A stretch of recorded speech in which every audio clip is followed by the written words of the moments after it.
Doctor Pablo Davoli, profesor de la Universidad Católica Argentina y la Universidad Abierta Interamericana. Un gusto que estés en el programa. Bueno, ¿cómo te va, Antonio? Gracias a vos por la invitación, el gusto es mío.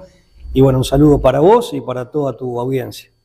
Bueno, vos sos uno de los pocos del Rosario, junto a Lucas Carena, junto a otros pensadores, pero no hay muchos, digamos, que intentan meterse a analizar este tema tan complejo que es lo cultural, y que a veces se lo analiza, pero de buenas a primeras y de forma priorística, con preconceptos, ¿no? Pero ustedes se meten a analizar lo cultural, principalmente desde el programa La Brújula, que lo pueden seguir por Conclusión TV, pero además también en tus redes siempre haces posteos, no tenés ningún empacho en decir lo que pensás, no querés ser políticamente correcto, en una ciudad que es demasiado políticamente correcta para mi gusto.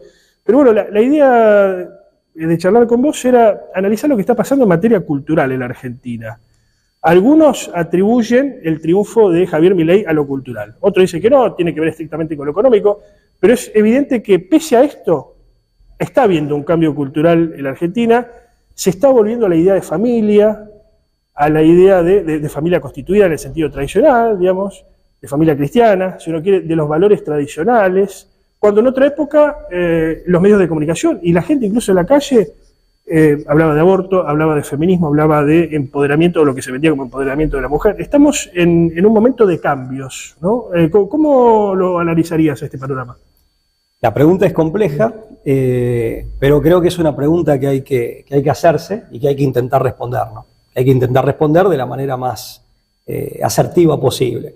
Primero, una aclaración, no creo que seamos pocos, creo que somos varios, en Rosario y en otros ambientes, gente que se dedica a esta temática y que de pronto, bueno, o que la visita, ¿no? Que de algún modo la visita, la explora y eventualmente hace algún aporte. Pero para decir no logra trascender, digamos, a veces. Claro, a veces es una cuestión de difusión, es cierto, digamos, de divulgación.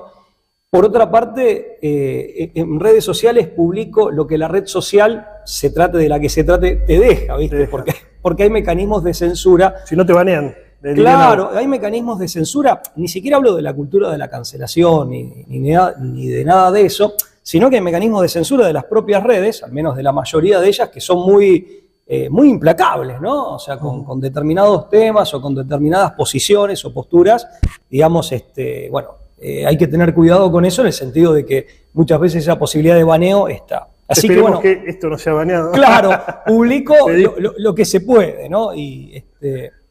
Pero además, y aparte sin ninguna explicación alguna, o sea, el derecho de defensa ahí, no, olvidate, o sea, te dice, bueno, ha violado las normas de la comunidad, eso por ahí te aparece en Instagram o en YouTube, y vos decís, pero ¿cuál? ¿Cómo? Claro. Te dice, bueno, claro, ¿qué pecado cometiste? Claro. ¿Qué pecado cometiste? Si uno no está de acuerdo, si usted no está de acuerdo, avise, pero rara vez, una vez con un amigo periodista, también periodista que se maneja mucho en redes, le hice una especie de pseudo recurso de apelación en YouTube y salió airoso.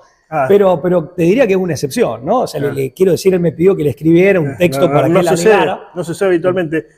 ¿Cómo analizás este panorama? ¿Estamos viviendo un cambio? Yendo a la pregunta, a ver, Argentina, viste que es un país muy especial, ¿no? Es un país muy especial y no es porque lo digamos nosotros, sino que muchas veces, por lo menos a mí me ha pasado esto, gente que nos conoce mucho, de España, de Italia, que son los países de Europa con los que más contacto tenemos y que más nos conocen, y que en general nos quieren, aunque muchos piensen lo contrario, no, creo que en general nos quieren, nos aprecian, pero también de nuestros hermanos de Hispanoamérica, te lo dicen ellos, ¿no? Sí, Argentina es un país muy, muy especial.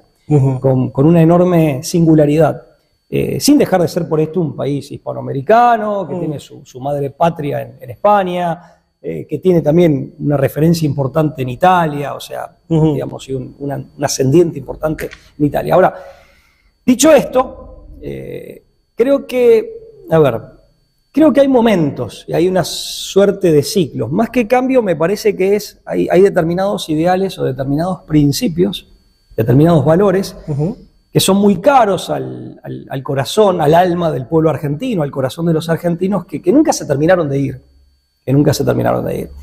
Y creo que muchas veces buscan lugares de refugio, ¿no? Yo, por ejemplo, considero que las expresiones de tipo, por así decir, patrióticas y nacionalistas. No sé, cuando ganamos el Mundial en 2022, en el fútbol, por ejemplo, el fútbol funciona como caja de resonancia. El fútbol, me refiero al seleccionado nacional, funciona como una suerte de caja de resonancia o de trinchera del sentido de patria, del sentido de la identidad nacional, y no solo del sentido, sino del sentimiento patriótico. A veces un poco extralimitadamente hasta chauvinista, digamos, ¿no? Sí, pero porque también es cierto lo digo en el sentido de que nos acordamos, somos argentinos y vamos a Argentina el día que ganamos algo. Es que tal vez porque en ningún otro ámbito te lo recuerden. Por eso digo que tal vez se refugia ahí y tal vez ahí adquiere ciertas expresiones que de pronto sí son un tanto rústicas o un tanto, a veces un tanto, como bien dijiste, sobreactuadas, exageradas. No, te soy honesto, no creo que sea un acting, ¿eh? No creo, mi modesta opinión, pero bueno, es una modesta impresión que tengo como ciudadano argentino. O sea, me da la impresión que es algo muy genuino, que sí muchas veces se expresa no de la mejor manera, o podría tener mejores expresiones, pero encuentra en el fútbol una suerte de ámbito de refugio y al mismo tiempo de trinchera, donde hace caja de resonancia y se expresa ahí. ¿Pero por qué? Porque también es cierto que ese mismo sentido y al mismo tiempo sentimiento no ha tenido la posibilidad de expresarse en otros ambientes y de impregnar otros ámbitos. Pero ese deseo está.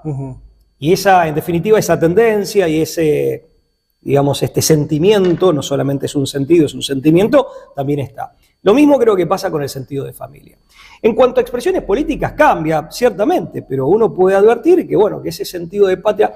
Creo que hiciste una buena distinción de pronto en lo que muchas veces es el discurso mediático hegemónico, o ciertos discursos que se tornan circunstancialmente hegemónicos, de lo que realmente refleja o expresa el sentir y el pensar del común. Hegemónico en el sentido de Gramsci, digamos, ¿no? Hegemónico en el sentido gramsciano, sí. Claro, que lidera... Y que es superestructural. Claro. En un sentido no marxista, pero sí en un sentido de que, en definitiva, es de élite, por así decir, en el sentido de que no responde o que es perfectamente distinguible y diferenciable de las ideas y de los sentimientos del común de la gente, que son quienes constituyen el pueblo y el grueso de la comunidad. Bueno, es interesante este concepto, porque la batalla cultural... Y de élite que no está consustanciada con ningún pueblo en particular, sino que es más bien, más bien internacionalista, por así decirlo, cosmopolita. Diste en el clavo con la palabra hegemonía, porque los de la batalla cultural, ¿no? Los principales adalides, a diferencia de otros que surgieron durante el macrismo o no, pero que eran bastante políticamente correctos, estos pensadores de la batalla cultural, después vos me dirás si este movimiento cultural es culpa de ellos o responsabilidad de ellos, o tiene que ver con que haya ganado Milei y después se sumaron. La cuestión es que ellos dicen, vamos a dar la batalla, vamos a tratar de ganar la guerra y vamos a ser hegemónicos, en el sentido gramsciano del término, ¿no? Vamos a disputarle la hegemonía a la izquierda, al gramscianismo o al marxismo cultural, como se lo veía. A ver, mirá, fíjate, ese tipo de contradicciones también hacen a la singularidad argentina, ¿no? Si vos te pones a pensar, la Constitución Nacional de 1853, al decir de Sagüez, el techo ideológico, o sea, la fuente de inspiración ideológico-doctrinaria principal, si bien un poco morigerada por el catolicismo social de la época y de muchos próceres, pero lo cierto es que el techo ideológico principal o la fuente de inspiración ideológico-doctrinaria principal era el liberalismo. Si te fijas en materia educativa, digamos, en este sentido es una constitución, insisto, vamos al texto del 53, es una constitución que sí le presta atención a la educación, pero la verdad es que dice muy poco y le asigna muy poco, prácticamente nada, al Estado. Al Estado. Y en este sentido era bien liberal. Sin embargo, la promoción de las ideas liberales, sobre todo con una base ilustrada y positivista, vino de la mano del Estado. Por eso fíjate que por un lado tenés una constitución en 1853 que, siendo predominantemente liberal sobre educación, dice muy poco y le asigna casi nada al Estado, y tenés la difusión de ideas liberales por gobernantes liberales, pero paradójicamente desde el Estado, incluso a contrapelo del federalismo, o sea, desde el Estado y concretamente desde el gobierno central. Mitre, Sarmiento, ahí se le da un rol, se le asigna una función protagónica al gobierno y desde luego al gobierno central, en donde estos sectores, otrora unitarios, que podían ser identificados con el antiguo unitarismo, desde el gobierno central elaboran y promueven toda una política educativa que finalmente conocemos como la del colegio normal, finalmente la de la generación del 80, etcétera, promoviendo ideas liberales, pero de un modo no liberal. Claro. Y a contrapelo de lo que decía una constitución liberal, más allá de las críticas que esto nos pueda merecer, y federal, desde el gobierno central y muy estatizada, estatizando universidades. Sí, sí. Bueno, por eso te digo, eso también hace la singularidad argentina. O Bien. sea, Ahora vamos a ir a un corte, pero antes te dejo una pregunta picando. ¿Cuánto tiene que ver con este movimiento cultural los pensadores que hoy uno reconoce como parte de ese movimiento? Y si este movimiento cultural muere con ellos o muere con Milei, ¿no? Si fracasa la experiencia de Milei, ¿sigue este movimiento cultural o contracultural o no? Vamos a un corte y regresamos.